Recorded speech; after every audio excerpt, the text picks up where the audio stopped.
Salut tout le monde, merci de regarder cette petite vidéo. Je vous retrouve aujourd'hui pour vous faire une petite présentation de l'Audi d'enveloppe shaker. J'en ai déjà fait le tuto. Ici, je vous présente un aperçu voilà, d'un Happy Mail que j'ai fait, donc en suivant le même principe. Si vous n'avez jamais vu ce tuto et qu'à la fin il vous intéresse, vous le retrouverez ici en petit si jamais vous voudrez suivre. On a fait la base, on a fait quelques embellissements. Voilà, on a appris un peu quelques petits trucs, pas mal, non, n'abuse pas Anne-Sophie, quelques petits trucs, il y a 3 vidéos, donc voilà. Je vous présente ici une Audi de version un peu plus vintage, même si je ne suis pas dans les codes vintage, hein, vous le voyez bien au cours de mes vidéos. Mais voilà, là la personne aimait le vintage, j'ai fait au mieux, j'espère que ça lui plaira en tout cas. Je vais vous montrer la base sans rien dedans. Je l'ai réalisé avec ce magnifique bloc de chez Action qui est le Vintage Dreams, qui était dans les tons de bois, de bleu, vraiment très joli, vous voyez, il est vraiment très beau. En tout cas, moi qui n'aime pas, il a un peu un style vintage, hein, je trouve. Bon, après, je m'y connais pas trop, mais je l'aimais vraiment beaucoup. J'aime beaucoup le bleu dans toutes ses couleurs, donc vraiment... il m'avait vraiment tapé dans l'œil quand je l'avais vu. Je n'ai pas fait d'album encore avec. Pourquoi pas si jamais ça me tente. Mais vraiment, ça me tente beaucoup. J'ai pris 2 blocs. Ce papier était un de mes préférés. Donc, je l'ai mis en fond. Et vous voyez que j'ai fait donc un shaker. Alors, je n'avais pas le bleu qui est un bleu foncé. Donc, bon, j'ai fait avec ce que j'avais. J'ai décidé de mettre de la poudre dorée. Et donc, le shaker, il y a... vous voyez, c'est ce cas de chez Action. Donc, il me semble que j'ai mis des noirs ou j'ai peut-être mis des gris très foncés avec quelques bleus qui est pareil une autre boîte de chez Action. Mais voilà, c'est pas le même bleu, mais bon, je me suis dit que ça allait faire l'affaire. J'ai fait une couture dans les bleus. Je n'allais pas mettre du rose, parce que d'habitude, je les fais toujours en rose. Là, bien évidemment, j'ai changé. J'ai mis du fil bleu qui était à peu près... foncé de la même manière. Donc voilà, le dos je l'ai laissé tel quel, je n'ai rien rajouté, et donc on a cette belle base shaker que vraiment j'aime beaucoup à faire. Donc là je les ai fait en série, j'en avais 3 à faire, donc en une après-midi j'ai fait tous les shakers, les bases, etc.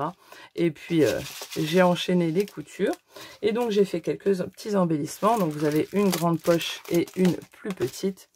Dans la plus petite, j'ai juste fait cette petite tasse là qui est vraiment trop mignonne, hein, vous voyez. Alors là, c'est le grand format, il y a aussi le petit format. Vous retrouverez le petit format dans une autre Audi que je vais vous présenter sur la chaîne. Donc, vous le verrez d'exposé. Donc, celle-ci, elle fait quand même à sa plus grande largeur 8 cm sur 5,5. Donc, c'est vraiment une belle petite tasse. Je les ai tous ancrés avec la Walnut Stain, de la Distress Oxide. J'aime beaucoup ces encres. Franchement, elles sont vraiment top. Comme d'habitude, je mets toujours des petits sequins à l'intérieur, voilà, histoire que ça donne un petit peu plus de vie. Un petit tamponnage que j'ai et que j'ai mis sur du papier, vous voyez, qui est un peu crème. Du temps pour nous. La petite, vous voyez, il y a même la petite cuillère.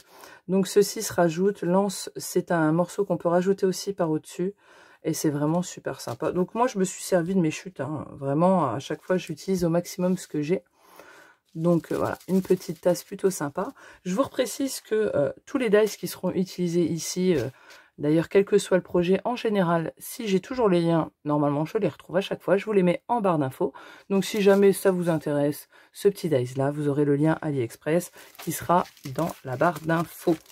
Voilà, j'ai fait mes petites enveloppes. Alors ça, en général, à chaque fois, pas à chaque fois, mais j'aime bien les faire parce que c'est vraiment tellement simple. Quand on a vraiment... pas d'idée d'embellissement, c'est très rapide à faire. Elles sont sans dies. Je vous remets le lien ici du tuto que j'ai fait sur la chaîne pour ces petites enveloppes. Donc, vous voyez, j'en ai fait 2 en bleu et 2 en couleur bois, qui est le derrière, en fait, hein, le verso du papier bleu. Donc, vous voyez, ici, juste un petit tamponnage, c'est arrivé le. Ça peut être sympa, hein, au pied, oui, au pied d'une photo, la date. À l'intérieur, on peut même rajouter un petit espace photo pour une petite photo d'identité. Donc moi, je les ai fait de 6 cm. Hein. Le carré de base est de 6 cm pour ici. Donc vous voyez, ici maintenant, histoire du jour, mon petit rayon de soleil, toujours les petits sequins. La perfo que j'ai utilisée pour ici, c'est celle-ci, la Vassen Créative, qui est comme ceci. Je l'avais acheté chez Craftelier, il me semble. Donc ça elle est dans la grande poche. J'ai fait ces petites fleurs-là qui, vous voyez, se décomposent en 3 parties. Donc, elle a vraiment plutôt pas mal d'épaisseur. Bon, là, elle est enfermée, donc elle est plate. Mais si vous la mettez sur un devant d'album, vous pouvez vraiment la mettre en volume et c'est plutôt vraiment sympa. Le dessus, vous voyez que c'est die-cuté, c'est coupé, donc ça peut se relever. Donc, c'est vraiment super sympa.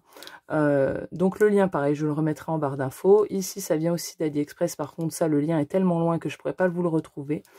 Mais il me semble que j'avais tapé perles, enfin, voilà, quelque chose comme ça. Donc là, je peux vraiment pas plus vous aider que ça. J'ai fait mes petits livres. J'adore ce Dies Livre qui est vraiment vraiment super sympa. Moi, je l'avais fait aussi où j'avais mis un œillet ici. Donc, on peut même le mettre, vous savez, sur un bijou d'album, sur le côté, en inscrivant la date. Vraiment, on peut s'amuser là-dessus. Ça peut être servir d'étiquette, en fait. Ça, faudra que je le fasse d'ailleurs. Oui, ça me vient les idées en même temps pour un prochain album. Donc là, ben, ce tamponnage servait vraiment bien. Un nouveau chapitre, hein, ça allait vraiment super. Histoire du jour, pareil, voilà, très simplement, des petits shakers. Des petits sequins, n'importe quoi. Et j'ai fait aussi ce dies là, de cette petite femme là que j'aime beaucoup. Pareil, j'ai utilisé toutes des chutes, hein, sauf ici, c'est du papier de chez Florence, qui est vendu en 30-30. C'est la coloris pêche, je crois. Sorbet, je dis une bêtise, c'est la coloris sorbet. Donc, elle va plutôt bien. Vous voyez, il est vraiment bien détaillé. Les yeux sont juste incisés. C'est vraiment, il est vraiment très bien fait, ce dies. Donc voilà, des cheveux noirs, le petit flot. J'ai mis un petit rond qui était à couper dans le papier de la même coloris. Donc voilà, cette petite femme vient s'ajouter ici. Et ma foi, je suis plutôt contente du rendu, même si ça me chagrine un petit peu que les sequins soient pas de la même couleur. Voilà. Je suis un petit peu perfectionniste, j'aurais aimé avoir un choix, mais bon. Voilà, on n'a pas toujours ce qu'on veut sous la main et on fait avec ce qu'on a. Voilà, en tout cas, j'espère que ça aura pu vous donner des petites idées et je vous dis à la prochaine vidéo. Ciao, bye bye!